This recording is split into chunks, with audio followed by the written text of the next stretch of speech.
Thank you so much.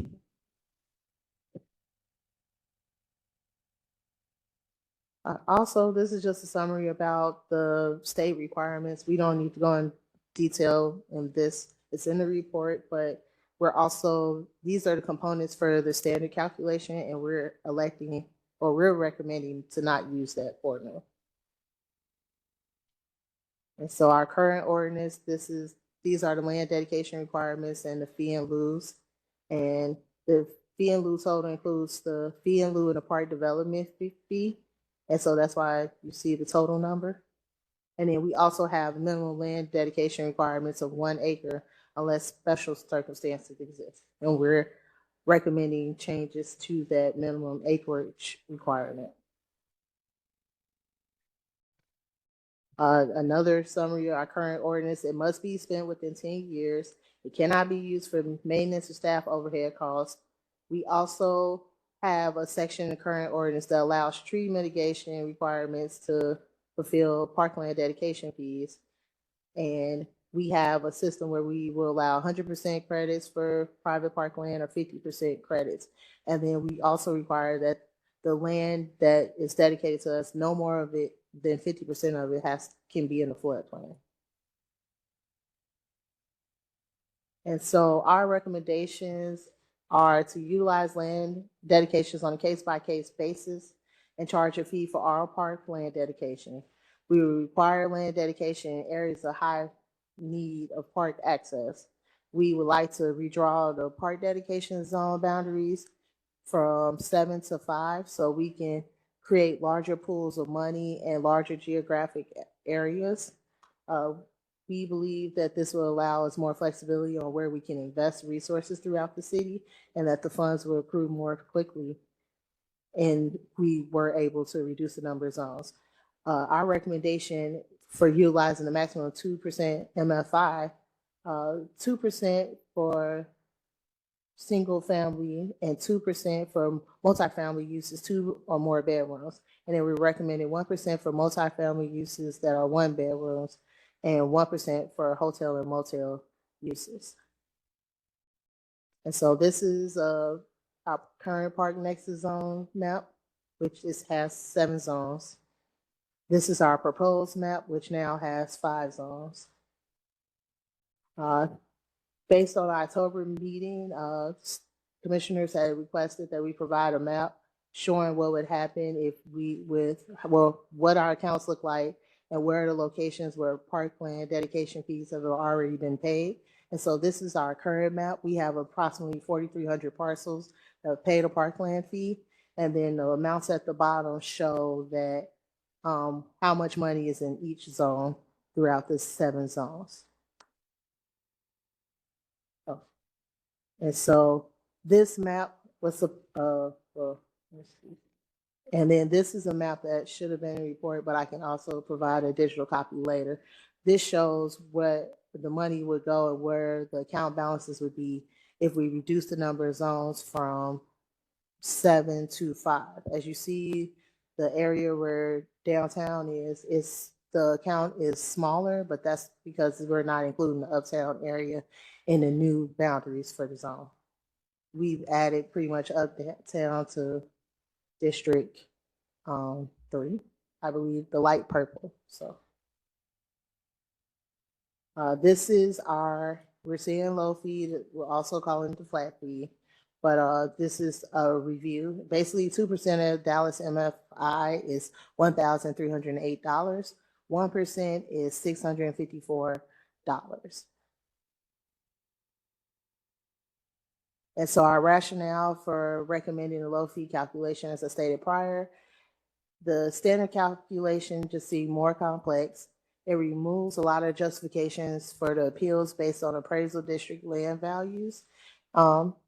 Single family and multifamily 2 bedrooms or more will pay the same rate, and hotel and motel uses will benefit from paying a lower rate since they are not the long-term beneficiaries of parkland dedication.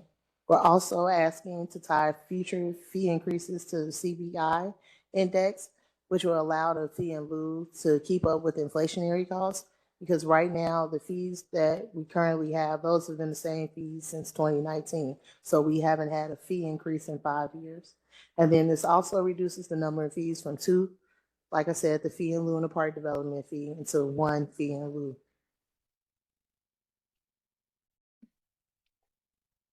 And so I've stated some of this already, the 2% of MFI based on ACS and land dedication requirements.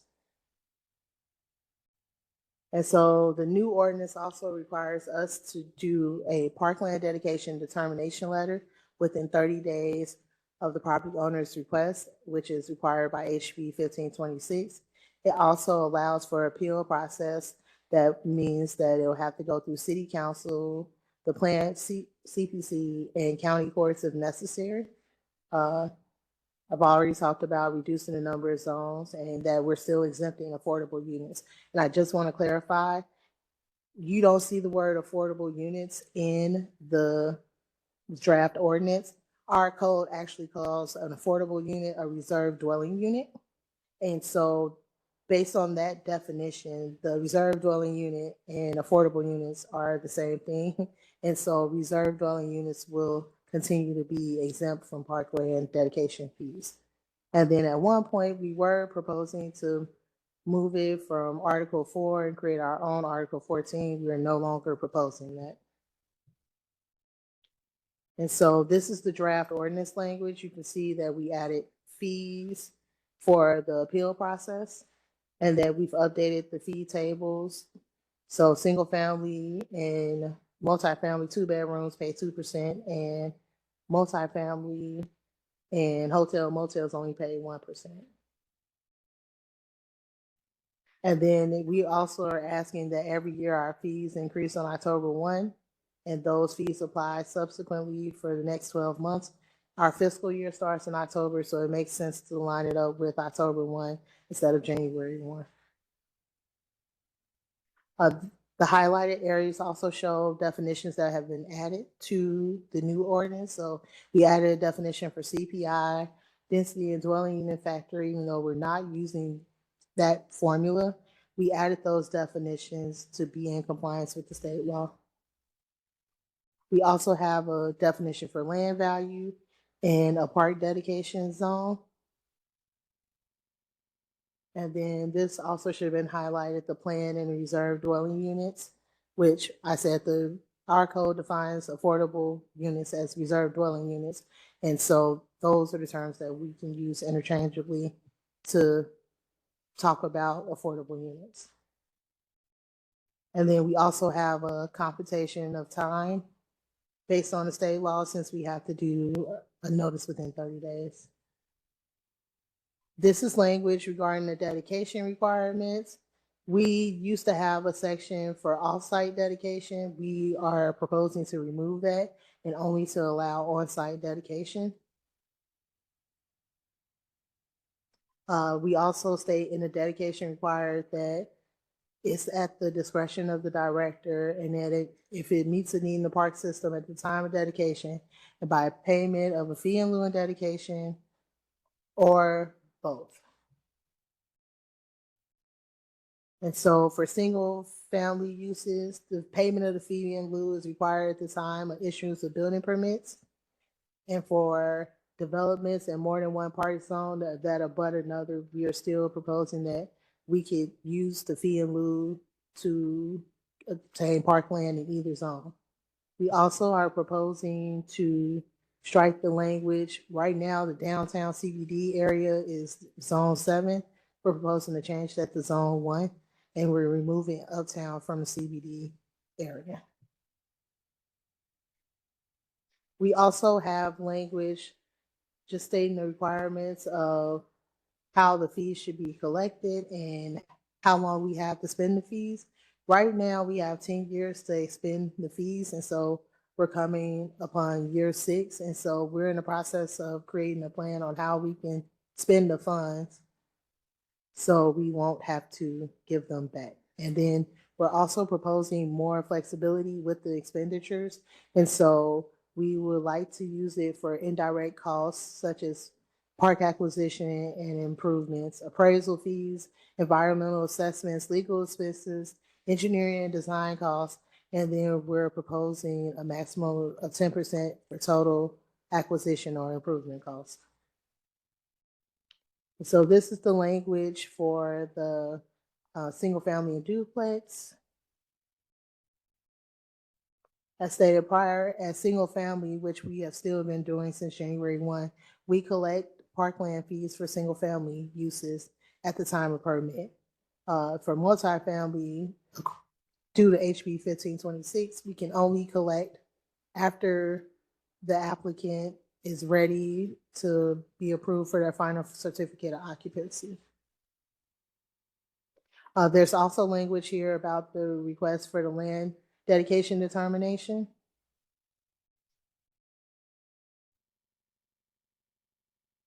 And then stating that the director's determination must be in writing and sent to the owner of the subdivision of the development within 30 days. That the director receives the requested additional information under paragraph 2.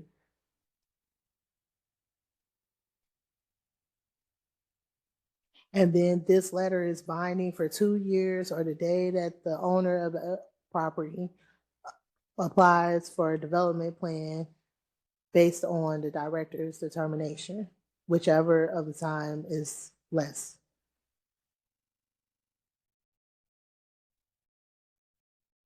And then this shows the designations of the CBD, suburban and urban areas. We don't have to go in those details because Dallas has a CBD in an urban area and not a suburban.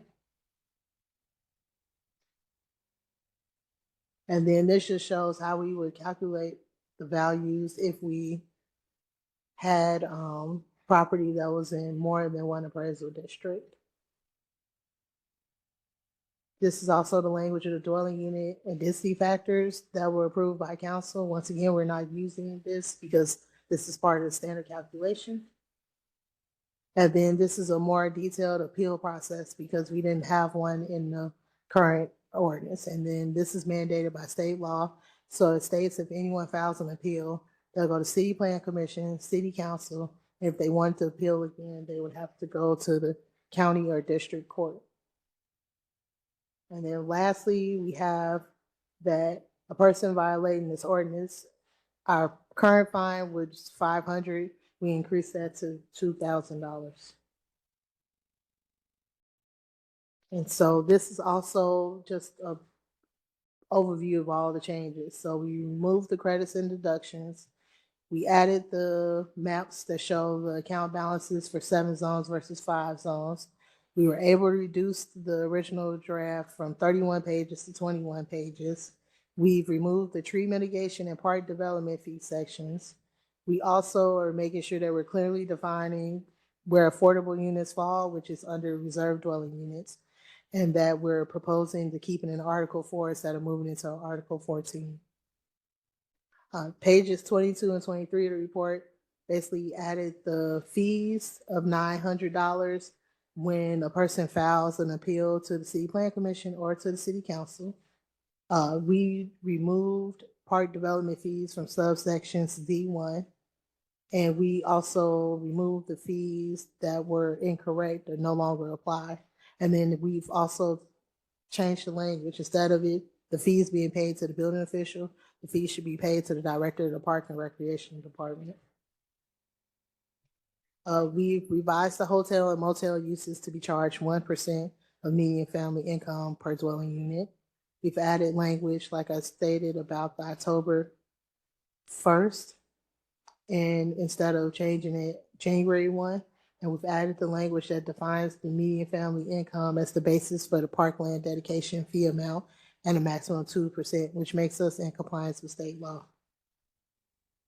Pages 24 through 26, we added the definitions of, well, we moved the definitions for community park, neighborhood park, and private parkland. We added the language about the requirements of how to fulfill parkland dedication fees by the director. We've changed how the fees can be collected and how they can split, but we're proposing changes to that. And then we still have a list of requirements on pages 35 to 38 on how applicant can fulfill the land dedication if we require it. Pages 38 through 40 talk about like the language for single family or duplex uses and multifamily and hotel uses. And so this basically distinguishes single family or duplex uses pay at the time of permit or issuance, and then multifamily motel uses pay when their final certificate of occupancy has been issued. And so in the last few pages, 40 through 42, those are requirements for the valuations of the CBD, urban and suburban areas, and the density and dwelling unit factors. We just have this language to make us compliant with state law, but we don't plan on using their method of calculation. Lastly, pages 42 to 43, we added the sections for the appeal process, which is also required by state law, and then we increased the fine from $500 to $2,000. And so our next steps are working with planning and development, housing, and all private development and city staff to update the plan application process to reflect the new parkland dedication ordinance. We plan on working with PDV to add new calculations to Acela and Cartograph, we're scheduled for launch in 2025. We just want to ensure that the development community and residents are aware of the upcoming changes. We also have a landing page on ZOAC, but we will eventually have a web page on our newly updated Park and Recreation website, which that's expected to launch in 2025. We're just still sharing the draft ordinance with stakeholders and the public and getting feedback. And then our approval process, once again, we start at ZOAC. Once ZOAC approves it, we go to CPC, and once CPC approves it, we go to council. And so staff recommendation is approval subject to revised conditions, and I can take any questions at this time.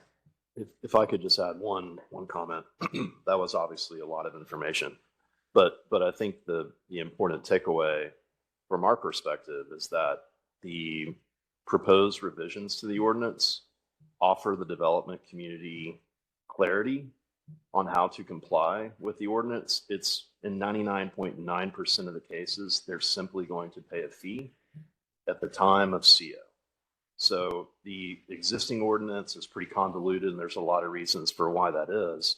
But again, as Lakeisha stated, this is really an opportunity to simplify the ordinance, still provide funding to acquire parkland and make key improvements in the park system, but at the same time offer simplicity to the development community. We've been very fortunate that we have a very good relationship with the development community, specifically TREC, and have been working closely with them throughout this process. All right, thank you very much for the briefing, and I will underline the good news about simplifying this and shortening it. I'm a big fan of that. Committee members, questions? Can we get the committee members back up on the screen? I can't see if anybody's raising their hand.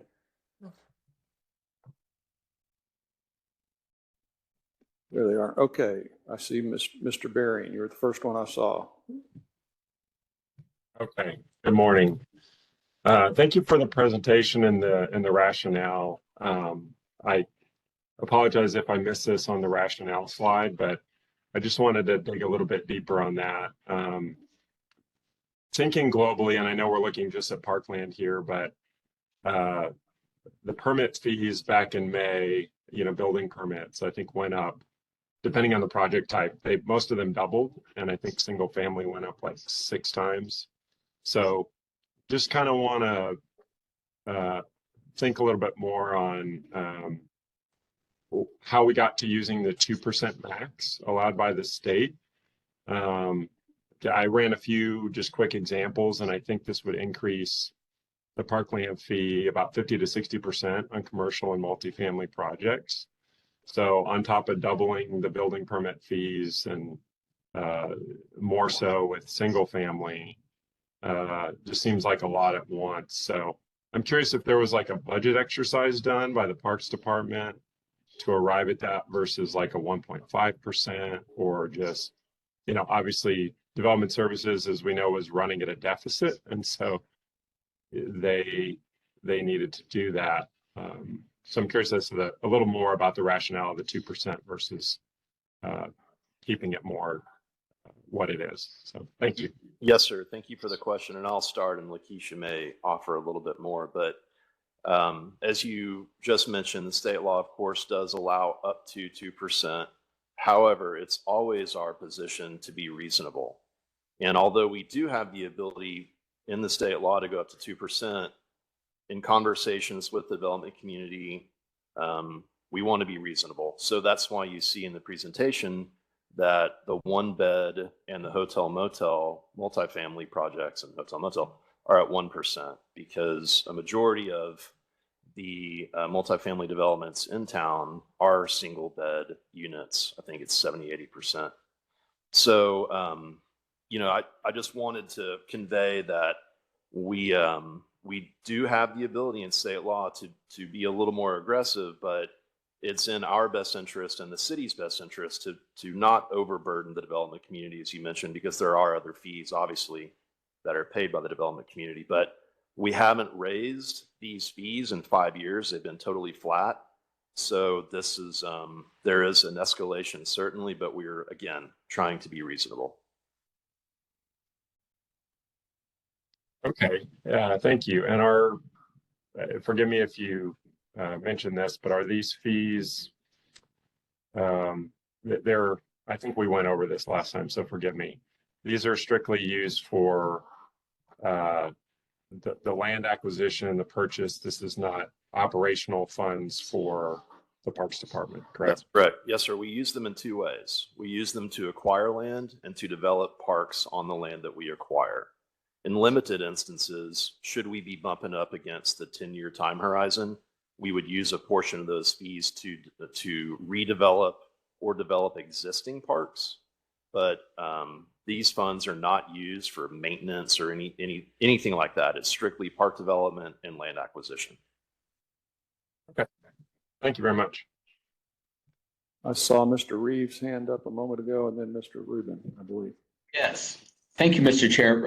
Talking about the 10 years, is that the city of Dallas? Is that us, or is that the state law that it has to be spent in 10 years? No, sir. That's kind of a best practice. And it looks like the attorneys are joining us at the table. He may have something to add, but typically fees have an expiration date.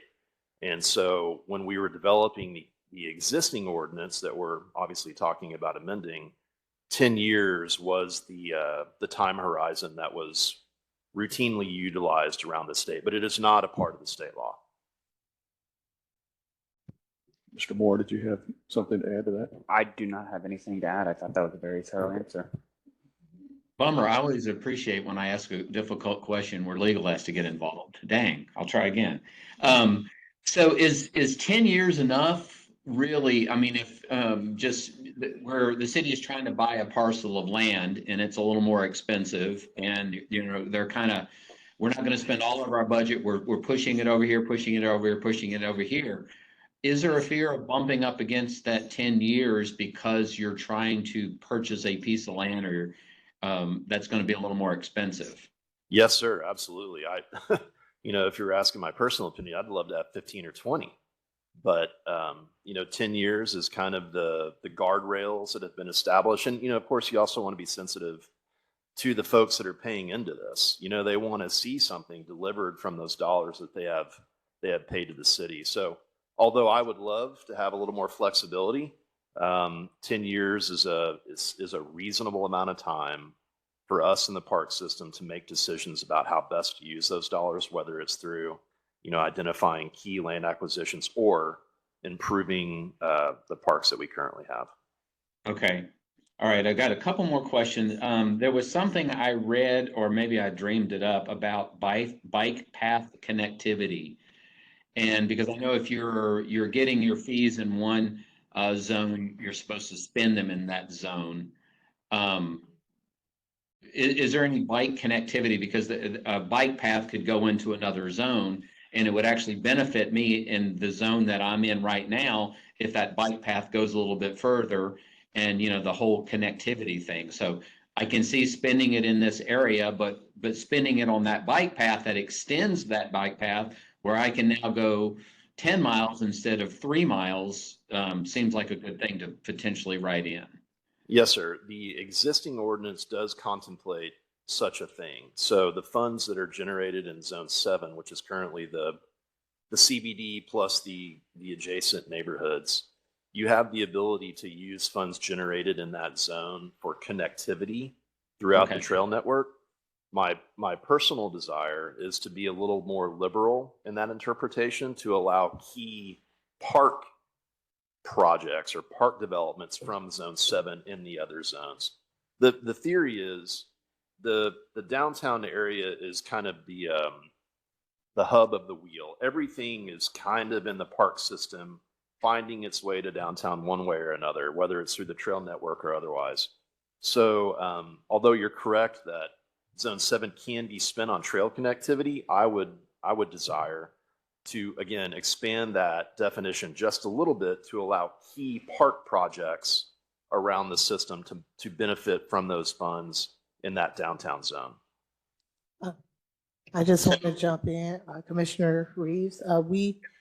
I believe at the October meeting, we talked about, Commissioner Cardin posed the question about making it flexible and applying to other zones. And so in the updated ordinance, you should see language where we have more flexibility in the additional zones outside of the downtown area to use funding for trail access and parks. I'm trying to find the section where it says that.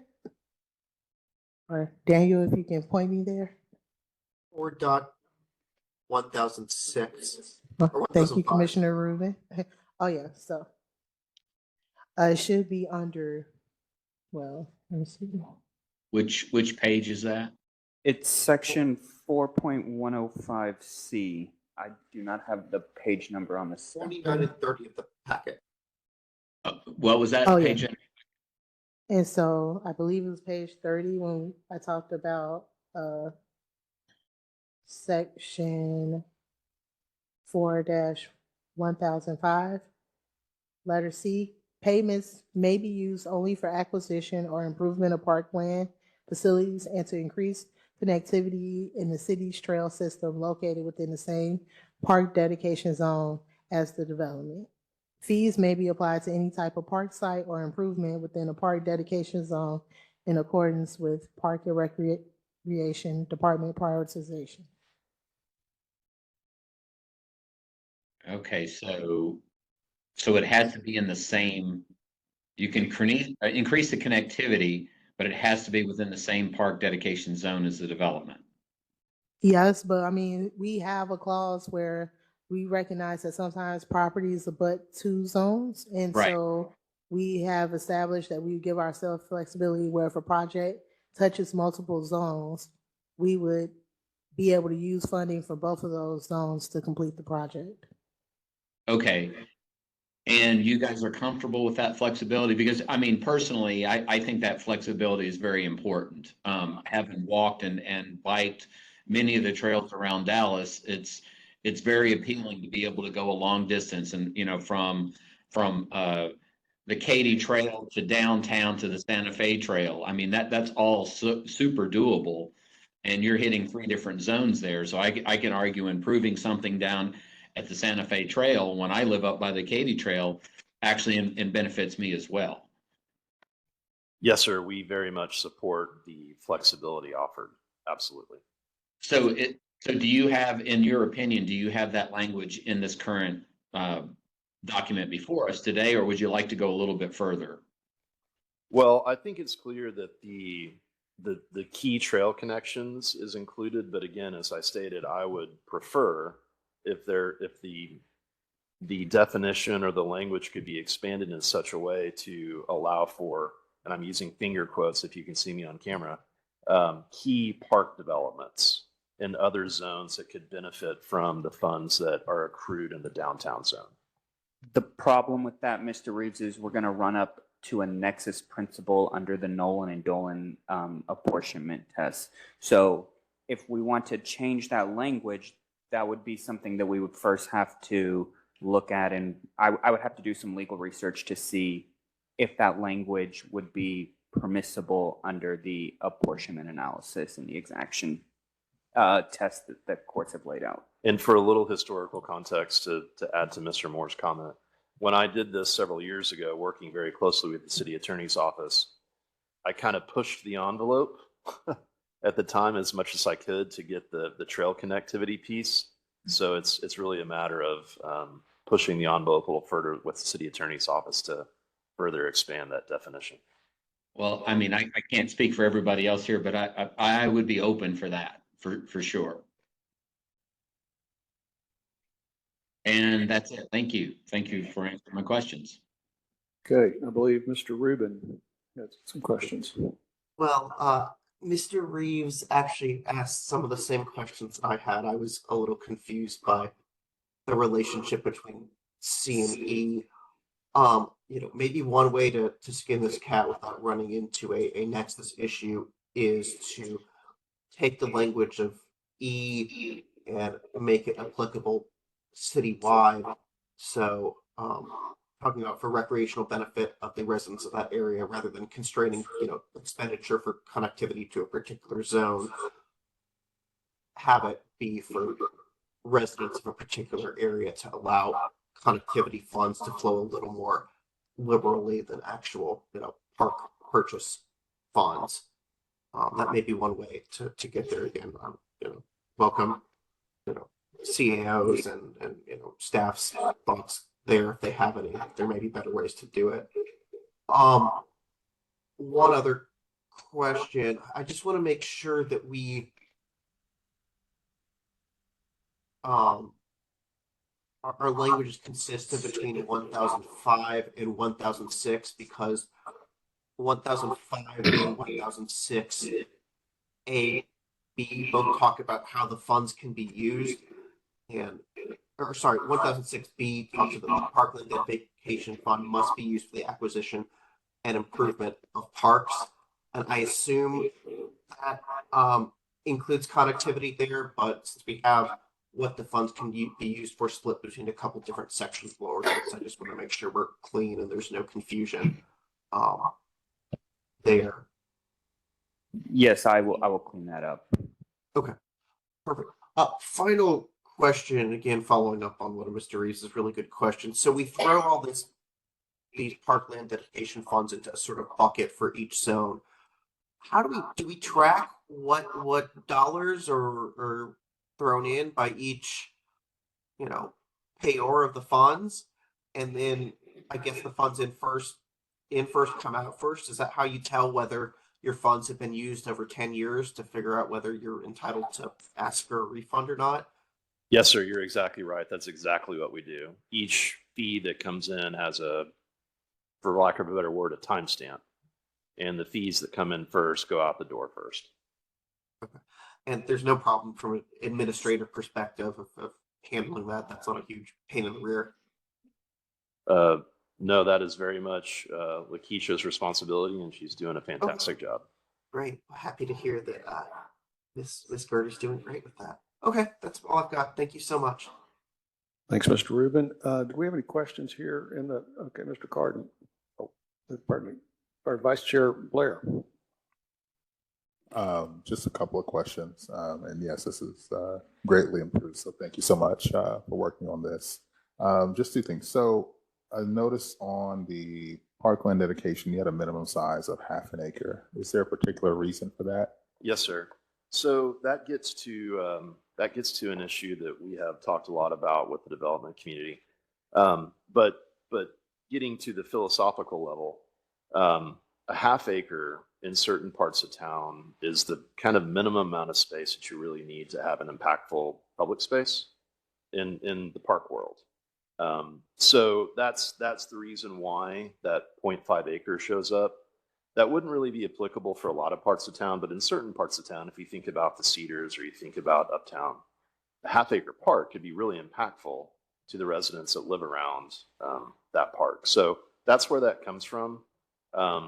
It was previously an acre was our minimum standard, but again, in an effort to kind kind of minimize the impact on the development community, we determined that 0.5 acres is a size that would still be appropriate in certain parts of town. Okay, and can you clarify, I have something else on that same subject, but can you clarify on the offsite dedication, why that was removed from the language? So that gets back to what Ms. Gerder was talking about in the presentation. You know, we've been doing this for 6 years now. And in the original ordinance, we had all sorts of flexibility. You could get credits from Article 10. You could do offsite dedications. You could do publicly accessible private parkland, all these permutations. And frankly, none of them, there's not been a single instance where that has been used, any of them, in the past 6 years. And so, and again, in an effort to simplify things, we just wanted to make it very certain to the development community how they were going to satisfy this ordinance. And it's, and again, 99.9% of cases, it's simply to pay a fee. Okay, and then, so on that half acre portion, is it possible for that to go down to 1/10 of an acre or 1/4 of an acre? And I know that sounds small, but what I'm really thinking of is really a trail access point. So for many of our access points, I've checked a few of them and they're around that 1/10 of an acre to 1/4 of an acre size. So my response to that, and I thank you for the question. My response to that is, although we have examples in the park system of very small pieces of parkland, corners and things like that, we really try to avoid that because they become maintenance intensive, although it's kind of hard to understand when you're dealing with such a small piece of land. But the mow edge and all that sort of stuff associated with a tiny piece of land becomes really burdensome. And so we really try to avoid acquiring these really small pieces of land. And so again, it gets back to one of the 0.5 acres kind of makes sense for the, you know, for the park system purposes. But you know, that plays into this whole concept of the state law allowing the city to acquire no more than 10% of a developable site. And so, you know, we've had a lot of conversation around that issue. And I wanted to clear up, and sorry, I'm straying a little bit from your question, but I'll come back to it. I wanted to clear up the concept of a dedication versus an acquisition. In the current ordinance, it's very much the developer has the choice of how to satisfy park dedication. They can either dedicate land or pay a fee, a lot of flexibility. But in the change in the state law, it says very clearly that the city actually has to acquire that land. So it's at fair market value. So in a lot of cases, in most cases, the city is not going to have the funds to actually acquire that land. And so again, that's another reason why we came at the 0.5 acres, because it's probably going to be a little bit easier for us to acquire 0.5 acres as opposed to an acre or more. But again, that's going to be used in very, very limited instances, just because we're going to be paying fair market value. And as we all know, we're paying north of $1 million an acre to acquire parkland these days. Okay, thank you. I believe Vice Chair Blair got a question. Yes, thank you. I want to start with what you just led off before I add all my questions to the other questions. You're saying that the parkland cannot be dedicated; it has to be acquired at fair market value. Yes. So when you have a development for multifamily, hotel, whatever, and they want to dedicate land that they don't want to use to parkland, this process cannot apply. Is that correct? Yes, ma'am. So in that instance that you just described, we would be thrilled to have that conversation with the developer, but it would not be able to satisfy the parkland dedication ordinance as we're discussing. Okay. So going back to the key trail connections, I noticed in the map, there are areas of the city that have more parks than the other areas, but especially in the southern area of the city, they have more parks. Mm-hmm. No connectivity. You can't get anywhere. Yep. Could this money be used to bring the connection that is necessary to connect to the hub, which is downtown? Absolutely. Yes. And so, and you, then we talked about fee in lieu, that the fee in lieu had to be used in the area of which, but the money has a 10-year period. So can that money be used to acquire land in areas outside of that acquisition area to do the connection that we would like to see happen? Well, that gets back to that nexus principle. The strictest interpretation would be that the zone where the fees are generated, that money needs to be spent in that zone, either through park improvements or land acquisition. In limited instances that we were just discussing, the funds from the CBD zone, which we're now calling 1, the monies from that zone could be used in the other zones to make those connectivity improvements.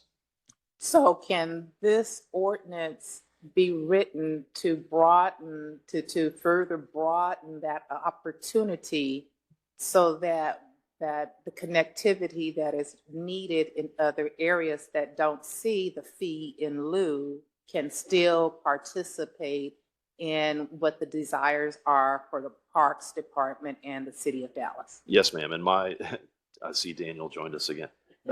My strong preference would be, very much in alignment with your statement, but again, we'll have to work closely with our partners in the city attorney's office. Yeah, that's pretty much the rub of it, is that HB 1526 doesn't talk about rough proportionality and nexus, but those are constitutional rules underpinning all of this, and so those still apply. So we would have to see if there is in fact, like, we would still have to figure out if there is a nexus with whatever development to whatever trail connectivity. So I'm going to continue to poke the bear. I do that well. So you're telling me that this nexus is limited in scope as to where the money can be used in order to further the acquisition and development of parkland? Right. So the fee, the money generated from the fee in lieu has to be roughly proportional to the development, and the state sort of told us what that means. But we still have the nexus requirement. So if you are a developer and you're building something in far north Dallas, the money, if you decide, if you pay the fee in lieu, we can't say, well, we're going to turn around and buy some land, in South Dallas. As much as South Dallas needs parks or park improvements, there has to be a nexus to that development and the dedication. And that sort of underpins a lot of the fee in lieu and some of these the exactions analysis that staff does behind the scenes with a lot of fees in lieu. Well, I appreciate this bill and the need for parkland in the northern area, especially in the far northern eastern area of the city. They have no parks. They have no trails. And that opportunity should exist. But how do we also, if we have this ordinance coming to us, how do we also provide equitable park and trails or do we need to go back and look at our fee in lieu process that says that you have to use it, you cannot use it in another area of the city? Well, I think that was part of the idea of reducing the number of park zones, is so that they're bigger park zones, and then you can do, if the development is near the, what's the word, near the adjacent properties, you can use the dedication in the different zones. But that was, I think, sort of the idea was bigger dedication zones, then you sort of include more potential development in that dedication zone. Make your zones a little bit larger, if that makes sense. Oh, God, yes, it does make sense. I still need to figure out how to connect fee and lieu in the park zone areas we have to also provide equity in the areas up north that need parks and trails and have none, as well as in the southern area or other areas that have the park already, but they have no connectivity. Because I believe, and if I'm wrong, please correct me, No, you're The- you're spot on. the goal of parkland dedication is to provide the connectivity. If what we're doing in zoning and planning of the city is to get people out of cars and get them on bikes and other opportunities, then we have to connect the city and with the trails and the pathways that are required to do so. So what I'm hearing is that this is a start, but we still have a lot of work to do. So then let me go back. I think I'll stop poking the bear for the moment. If I could just add, I think what you said, I really agree with. This is a start. This is an incremental improvement over what exists today. There are 7 zones today. What we've learned over the past several years is that, frankly, they were too small. It's taken too long for the amount of money to acquire in order to make key acquisitions. So by increasing the size of the zones, that should help in that regard. But I also very much agree with your point in that the southern sector, there is a lot of parkland, but the connectivity is really the missing piece. So, okay, so when we talk about, and I'm going to change now to what Paul talked about, Paul Carden talked about it with parkland improvement.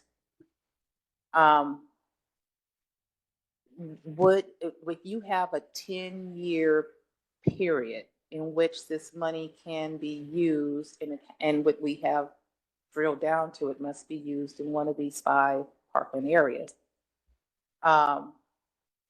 Will there be a mechanism that all of us, or that we can see, that says, okay, this development here is reaching its maturity and we haven't used this much money and we have this need to connect the need?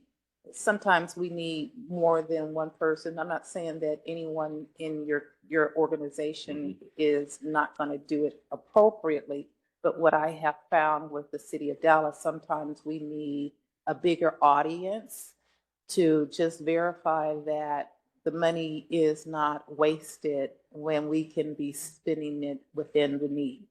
So to your point, I think you bring up an excellent point. And, Ms. Gerger did talk about, we are going to be creating a webpage on our Park and Recreation Department page that talks about parkland dedication and the requirements.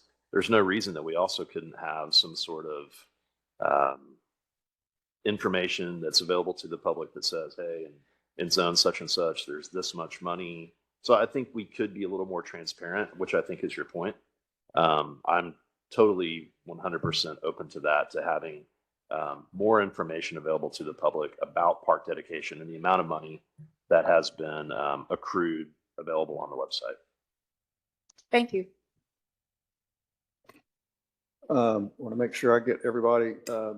Mr. Barrett. Yeah, short questions here. The first version of the proposal we saw at our last meeting had a proposal for some of the fees to be able to use for indirect costs and staff costs. Is that totally removed now? Because I still saw it in the staff report. And so, excuse me, that hasn't been removed. We're still in discussions about that. We would like to use it for a cost because, as I stated in the prior meeting, I help manage the funds. I have a finance person in our park department that is checking our balances and making sure that the transactions are clearing, whether it's a refund or for park acquisition. And then I also manage a GIS person who is mapping every location where a parkland dedication fee has been paid. And then we're in the beginning process of mapping like how long the money has been in accounts by having green, yellow, or red lights saying that, hey, we need this, come up with a plan to spend this money. Right now, because the ordinance has been enacted for 5 years, we don't have anything in the danger zone per se, and we just recently spent approximately $3 million out the 15.6 million that we had in the bank account. But I mean, we eventually would like to have a spending plan, and because refunds do cost time, I probably processed about 10 refunds this year, and my predecessor probably had 3 in 3 years. And so that requires a lot of permit research.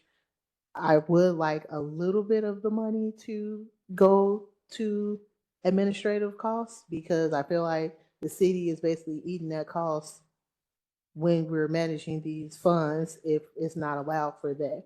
I also would prefer that our indirect costs increase from 10% to 20%, but that's because I've seen other ordinances in the areas where they have a maximum of 20% used for indirect costs. I just didn't propose those changes, but I mean, I feel like we're still open to it and it's still an ongoing conversation. I don't have anything finalized, but I'm testing the waters to see how other people feel about that. And if I could just add to that quickly, you know, the state law did not prescribe any sort of cap on administrative costs. And so Lakeisha and her team are 100% dedicated toward park dedication. And so, as she mentioned, it's still an ongoing conversation with the city attorneys, but I personally would like to see another modest amount of that funding be able to be utilized to implement the program since state law gave us that flexibility. Right. Yeah, so the ordinance we have in front of us doesn't have any of those changes. It still says can't be used for city staff overhead. One of the comments we had during the last presentation was that some members cared. I mean, I myself am open to either way, but we had some members who cared about whether it was all, if it was being used in the same way as it is now, or if we were opening it up to different costs. So I'm usually used to seeing staff's actual proposal for those use and not just, you know, maybe we'll think about it and change it before it goes to CDC or council. But I understand if that's still in the works. My second question, And that is probably on me in part because, like Ryan and Lakeisha said, we are still looking at it, and just from like a big picture, this might get a little into the weeds, but parkland dedication fees. There's a chapter in the local government code for impact fees, and it expressly says that parkland dedication fees are not impact fees, even though parkland dedication fees sort of walk and talk like impact fees. They're not that. And so we're relying on a relatively old Texas Supreme Court case from the mid-'80s. And I say it's relatively old only because like the Nolan and Dolan tests are after this case was decided. And but when the Texas Supreme Court first blesses parkland dedication, it does so under this narrow sort of, this is what they're for. And I think we're still trying to figure out if literally the collection of money is parkland. Like if the administration of collecting money is actually like parkland, if that makes sense. okay, so you're not legally certain right now whether we're allowed to use it. Correct. And so that's why it's not reflected in the update. Okay, that's understandable. Going back to the minimum dedication amount, changing to half an acre. You mentioned this was talking about decreasing the impact in the development community. So if the minimum size is half an acre, that means the minimum project total size would have to be 5 acres, right? So this would pull more developments into the realm of having a possible dedication on it, which I think we heard from the development community last time that they don't like that. I mean, I understand. they don't want to give up their land. They'd rather usually give up the money. But so now 5-acre sites are now possible targets for land dedication. Well, and we've discussed this topic at length internally. My solution to this challenge would be that at the earliest opportunity, the developer approach the city, the park department specifically, and ask if this property is of interest to the park system. In 99.9% of cases, I would say that it's probably not going to be for a variety of reasons, primarily related to cost. It's going to be very challenging for us to pay fair market value and acquire a lot of property. So I would just say that there should be a procedural solution to this issue. And it's probably going to require education and close cooperation with the development community. But we will be able to determine very, very quickly whether or not a given development is needed in the park system.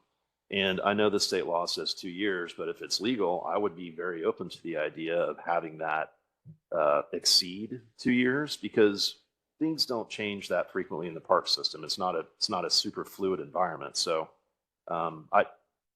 I know there's been a lot of discussion around that issue, but I really think there's a procedural solution to it, and it really just involves the developer at the earliest opportunity asking the park department whether or not this particular property is of interest. Thank you. Okay, on the first round, I think we only had Mr. McGregor remaining, and if no questions, I'm going to move on to Mr. Rubin for second round. Okay, Mr. Rubin. Yeah, Commissioner Blair brought up a great topic with how these zones are drawn. Is there a way that we could, I don't know, just sort of like in redistricting, play around with the boundaries for these things and see what sort of fiscal impact it would have on each zone? Because I'm looking at the map and, I-30 is the border on the east side. I-35 is the border on the northern border on the west side for areas, 4 and 5, which, in some instances, using those two highways as borders is problematic. I don't necessarily see that being the case here, particularly because there's maybe, more developable land in those two zones and potentially more of the funds flowing to those areas as opposed to areas 2 and 3. But I just kind of like to, know either, not necessarily today, but, before it gets to CPC, if we can see what impact, drawing borders differently might have on where the funds can go or what the fund accumulation might be.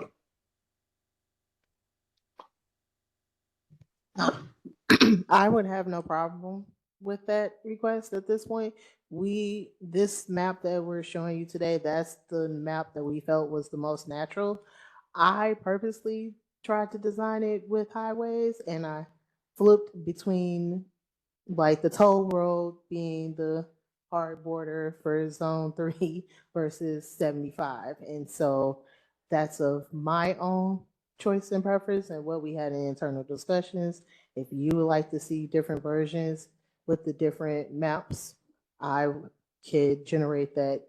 But I also just felt like it was easy because I know far north Dallas is an area that doesn't have adequate park access. And so my goal in making that area larger was to help accrue money faster to do more acquisition or more targeted acquisition in far north Dallas and in southern Dallas, because we know that even though we might have parks that are of large acreage there, we have populations who cannot easily walk there. And so I, from a planner standpoint, felt like the highway buffer was a more natural border as opposed to the zones that we currently had.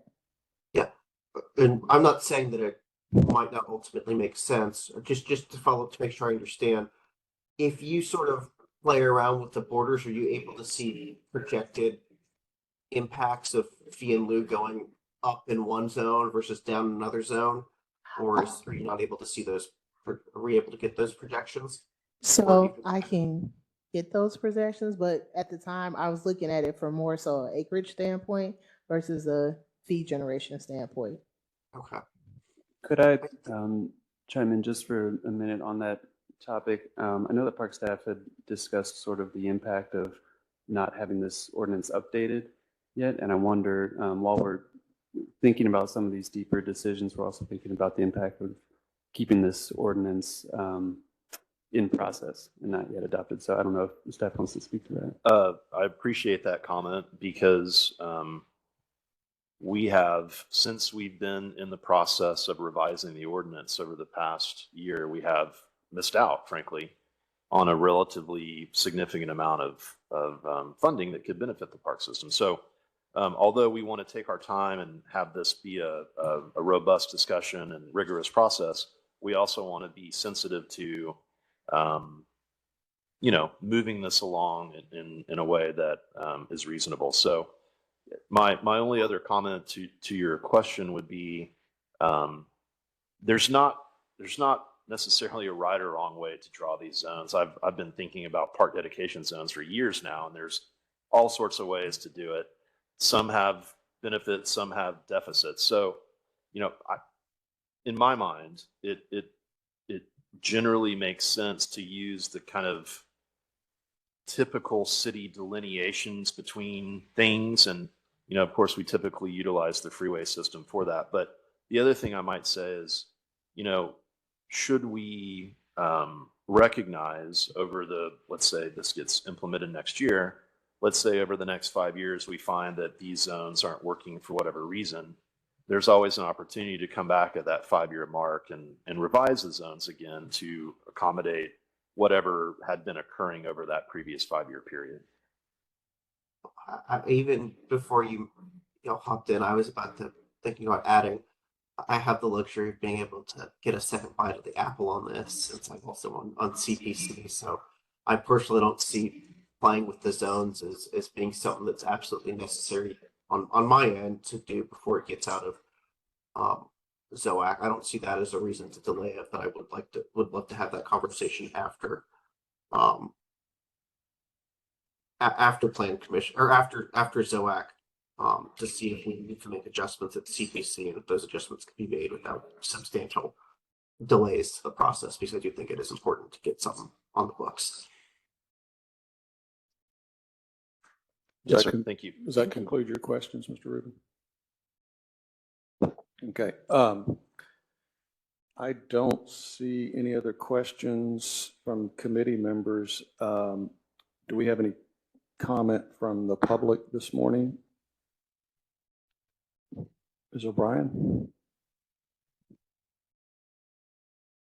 Good morning. Thank you. I know y'all have been here a while and heard me comment last week, so I'll be quick. But Katie O'Brien on behalf of the Real Estate Council, 6311 Vanderbilt 75214. I just wanted to thank staff and you all again. There is a lot that we like in this draft. There's been a lot of work that has happened collaboratively behind the scenes. Specifically, TREC appreciates the flat fee structure, consolidating the 2 prior fees. Appreciate moving from 7 to 5 zones. Think that will make it more likely to be able to deploy these funds within 10 years. And lastly, we certainly appreciate that affordable units, those reserved units, as Ms. Gerder mentioned, are excluded from the fee calculation. I do want to say we're sensitive, obviously, to the point that Commissioner Bering raised regarding the comprehensive rise of permit-related fees on the development community just in the last year alone. But I think that 1% and 2% is a good start. We can probably talk about that more, Commissioner Rubin and others, as this moves through the process, not necessarily just at ZOAC. But I'd be remiss if I didn't mention that TREC is still concerned about the park director's ability to require that on-site land dedication. That's a new change based on state law. We know it's in the state statute. And I also acknowledge that the state law does require the city to purchase any land at fair market value. That's a new change. But it still creates a lot of uncertainty in the development process that's difficult for both parties, difficult for the city and for the developer to negotiate. And a determination letter that might be valid for 2 years or more would actually affect the fair market value of that land parcel. So we're now changing the values in the development consideration. And we'd like to keep working on this issue with staff in good faith. We'd like to continue to discuss it. And it's our preference, Chuck's preference, that the Dallas ordinance retains the developer option to pay a fee in lieu or to dedicate parkland at the project site. But thank you for allowing me to comment today on behalf of the Real Estate Council. And thanks again to all of you for your work on this and your willingness to partner with the Real Estate Council and others. Thank you. Thank you for those remarks. I don't see any members of the public online to speak. Okay. All right. Committee members, any further questions, or if not, perhaps we entertain a motion.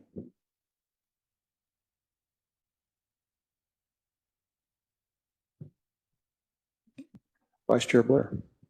Well, I move that we move, what is it, DC,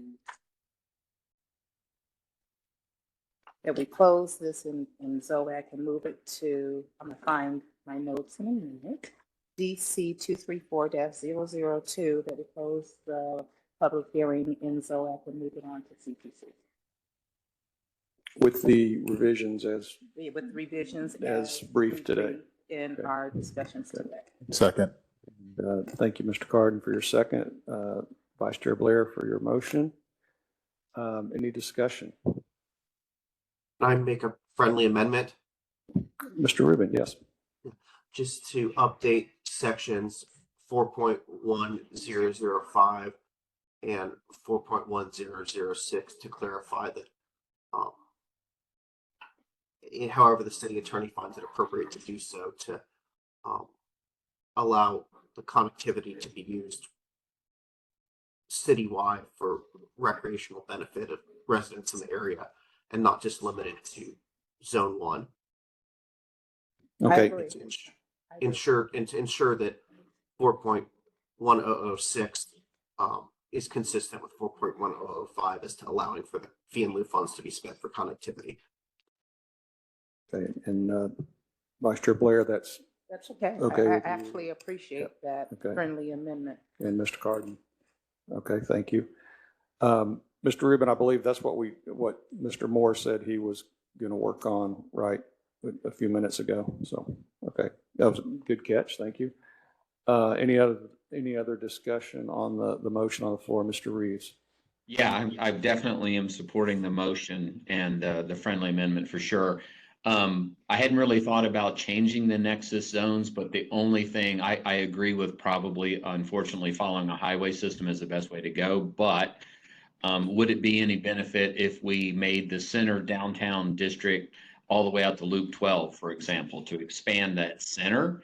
Does that help any whatsoever? That was the only, and like I said, that's not for today. That can be considered going on, but I do understand we don't want to get into a redistricting battle that takes a year. So that was all. Okay, thank you. Any other? Mr. Barrett. Yeah, sorry, I was going back to the fee calculations. And I'm really concerned in this time when the housing prices are really high and that we have a prospect of some changes at the federal level that could result in even higher housing and construction prices, that we would look at raising the parkland dedication fees from 30 to 40%, which is way higher than even the pace of inflation. So what I'd propose is that we change the calculations to bring the percentages into line to it that would result in the same fee calculation under the existing structure. And so is that a amendment to the motion? Yes. Okay. So we've got another potential amendment. Vice Chair Blair. No, no, thank you, Mr. Moore. Do we have a second to that? I see no second. I'll second. Sorry, Okay, I was on mute. okay, all right. Now we have a second, so now I believe Vice Chair. Are you asking that this be, that change be codified in this motion? Or can it be something that is discussed and determined at CPC? What you're asking for is a procedural and a policy change that I think may be more suited for a higher level than just the committee, with the committee making the notation as it moves through the process that the rate might be too high and may need to be looked at a lower rate. Yeah, so I know that CPC and council will have their own things to say on this. What I would like is for the recommendation that comes out of this committee to maintain fees at their current level, just by adjusting percentages that are being proposed in the staff's recommended amendments. Now, some of those are not. Some of our current fees are almost at the amount staff is recommending, but these do impact housing prices, and increasing the fees will have impacts on housing prices in the future. So I'm fine with sending this on, but if it comes with a committee recommendation that we keep fees at their current level under the new state calculation. Okay. Mr. Moore, do we need to vote on this separately, or help me out?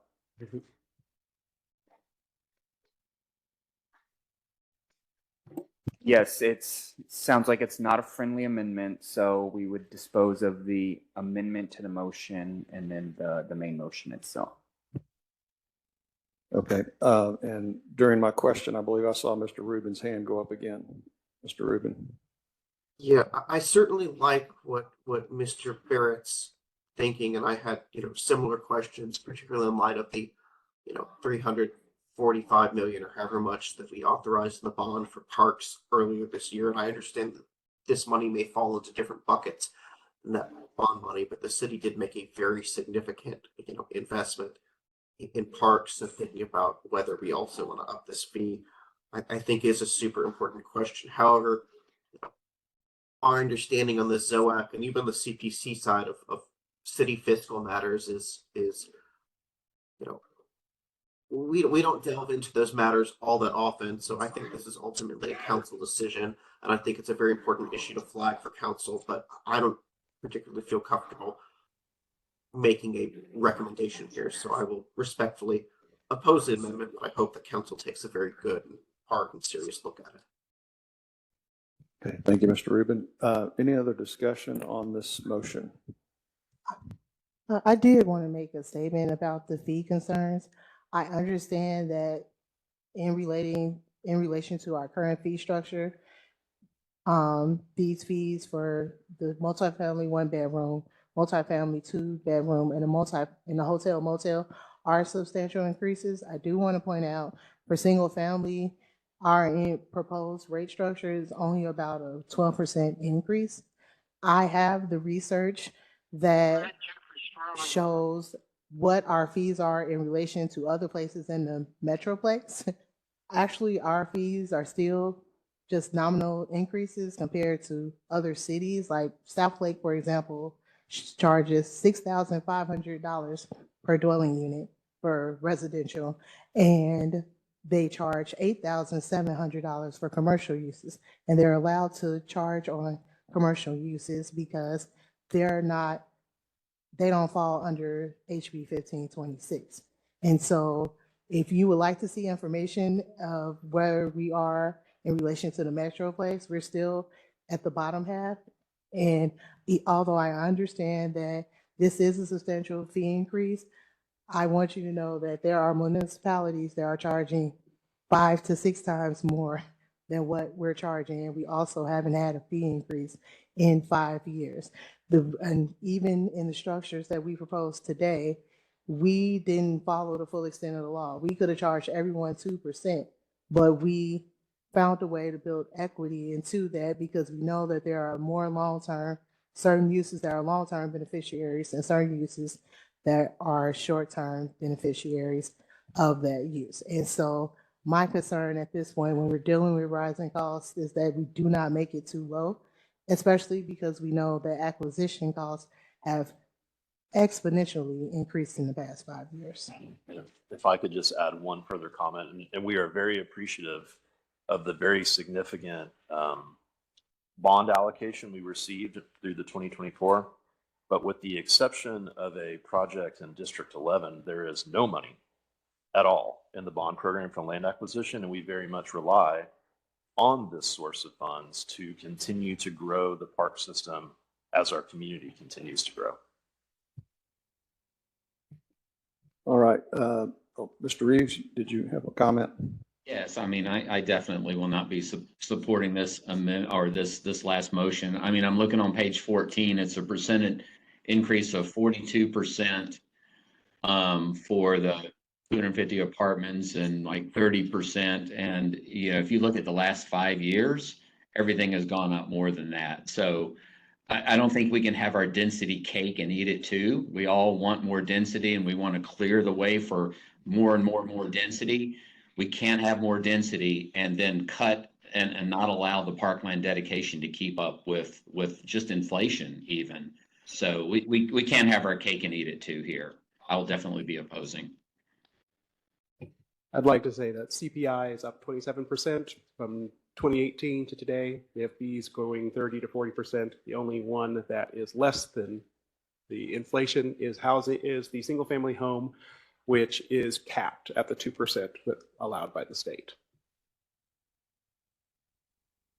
Mr. Bering.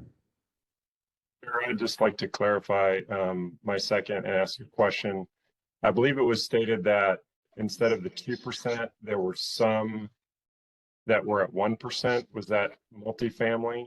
Is that actually lower? Have we done a comparison? We bifurcated the multifamily into a 1 bed or less or 2 or greater. The 2 or greater is at the 2%. The 1 or less is at 1% of median family income. $658 is the number. That compares, I believe it's lower than the existing fees. Do you know how it compares to the existing? Yep, and I can attest that we did have initial discussions. We were going to get rid of the 1 bedroom and 2 bedroom separated because that's what our current ordinance has. Our current ordinance has the 1 bedroom at $457 and a 2 bedroom at $917. And so by us dropping the 1 bedroom to 1% versus it being 2, we didn't want one particular use to carry a higher cost burden than another one. At this point, it also justifies single family use having the least increase because right now we're only collecting on single family. And so that is the money that is currently sustaining this fund. And they were paying a higher use than all other uses combined. And so we definitely played around with numbers and ratios, but we came to the conclusion that we did, and we compromised because, you know, we could have said, hey, we can charge 2%, everybody that's going, but we felt that going from $457 to $1,308 when we were informed that 70-80% of all of the units built in the city are 1 bedrooms, that would cause more undue hardship. And so we just didn't pick a number out the hat. We definitely did some financial modeling and analysis, and we had discussions with Trey, and we've already made compromises in that regard. If we get to the point where we are freezing fees, and then we feel like because we're not capturing funding from multifamily or hotel, motel uses, we don't know how much of an increase of funds that would deprive us because we haven't been collecting on them already. And if I could just add one final thing, just for the full perspective on the issue related to fees, which I understand is a sensitive topic, and ultimately a policy issue that staff, we just make a recommendation. But in the full context, state law says you shall not, if you choose to implement the policy the way that we are recommending, you're capped at 2%. So for single family and 2-bed multifamily, you're capped at 2%. For the 1-bed or less multifamily and hotel motel, we're recommending 1%, but we're also recommending for those to utilize the CPI to increase over time as long as it doesn't exceed the 2%. So I just wanted to give that reminder that Ms. Gerder stated earlier. Yeah. And I also wanted to let you know, I have that information if you want to see it. I recognize that I gave you a 45-page report and to add additional tables and appendices because I've been researching the different ordinances for the past year. I didn't provide that information because I didn't want us to get stuck in the weeds in it, but if you have further questions, you can feel free to follow up with me and I will be happy to provide that information to you or any other commissioner who would like to see that information. Thank you. And just to add some color to Mr. Barrett's comments, I think by my rough calculation, 1% actually drops the number for those units. So I think I'm comfortable. I don't mean to waffle here. I think this could be above our pay grade. This could be a point of discussion at CPC, but I'll leave that to the chair to decide. But I would support it at the CPC level. I don't know that we need to decide that here today. Okay. Any other discussion? I'm going to take the opportunity to ask Mr. O'Connor a question. Just on the CPI, the application of CPI to these fees. These fees are really based on AMI.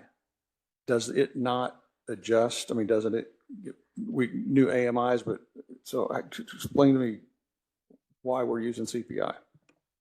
Well, I suppose theoretically AMI could go up or down, depending upon the year, but the CPI would be only used for the fees that aren't at that threshold. So really that's specific to the hotel motel and the 1-bed multifamily. Okay. All right. Got it.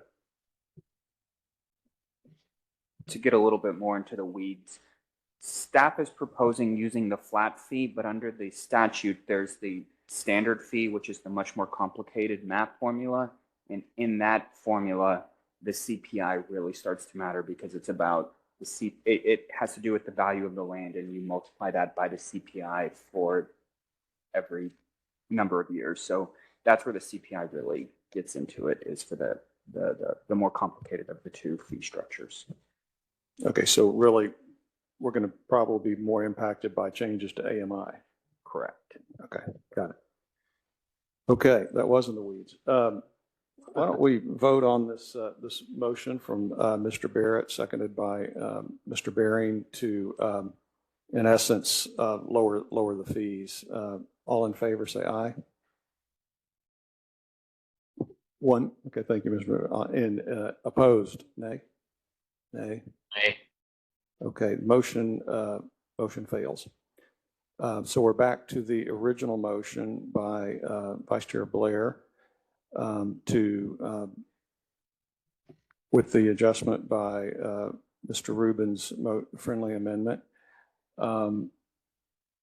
If there's no further discussion, all right. All in favor of the original motion and amendment, say aye. Aye. Any opposed? Motion passes unanimously. Thank you. I'll just take the opportunity to make one comment before we deal with the meeting minutes. I appreciated Mr. Rubin's sort of context of reminding us about the bond election and the funds at parks, and how what we're doing here does relate to that. And then earlier in the meeting, when Mr. O'Connor reminded us this is one of the few intersections of parks with development. And I just think it's important to always remember the sort of the larger picture of what we're doing here. When I look at the nexus zones, which by the way, I support that map that Ms. Garter presented to us. When I look at that and I think about at least what I think I know about the city of Dallas, that there is a lot of greenfield development opportunity in the southern sector, and this parkland dedication ordinance will certainly benefit the southern sector because of the fees generated and the opportunities to improve parks. When I look at the northern sector of the city, where it's largely built out and there's much less greenfield opportunity, to me, it speaks to our need to really move this development code amendment forward, because we've got to make it easier to do, to redevelop the northern half of our city. And I see this week in and week out at CPC, just the effort we have to go through to redevelop in the northern sector.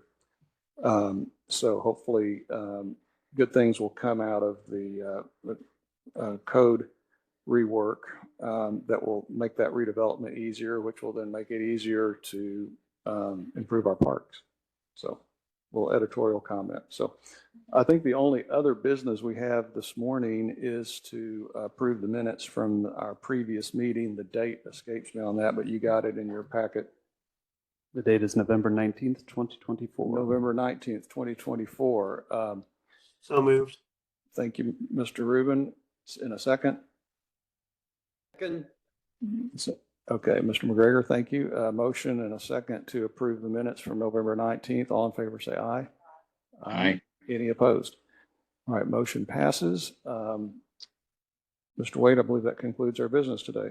Correct? We're moving and grooving, yes, sir. Okay, well, so at 11:45 a.m., we will adjourn the meeting of the Zoning Ordinance Advisory Committee. Thank you for attending. Thank you, staff. That's a really good presentation. Thank you. Thank you.